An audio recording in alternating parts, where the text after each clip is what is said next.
Hello, දැන් අපි අද අලුත් අවුරුද්ද පළවෙනිද. ඉතින් අපි දැන් පන්සලට යන්න ලෑස්තිලා යන ගමන් මේක තමයි මම ගත්ත මල්ලේක. Hi.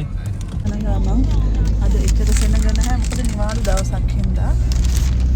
මේ නෝකුතාලා තුන්දෙනා එයාලගේ ගේම් බලනවා වීඩියෝ එකක් බලනවා දුව නම් පිටිපස්සේ ඉන්නේ දුව චුට්ටක් හෙඩ්සෙට් එකේ ඉන්නේ ඉතින් එයා ඒ හින්දා චුට්ටක් හයිඩින් වෙනවා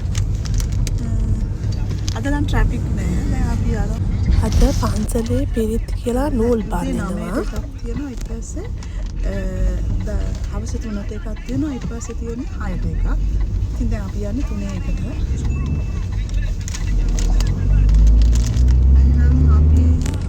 පන්සලේ චූටි වීඩියෝ එකක් අරගෙන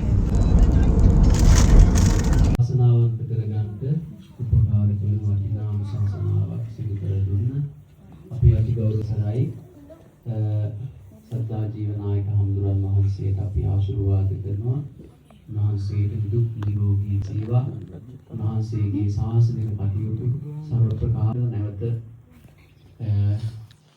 අති ගෞරවනීය අවසරයි හේනේ පොළ කුල්රතන නායක හඳුරන් වහන්සේ උන්වහන්සේ දෙසැම්බර් මාසයේ දැන් ඉතින් පිරිත් වැඩසටහන ඉවරයි.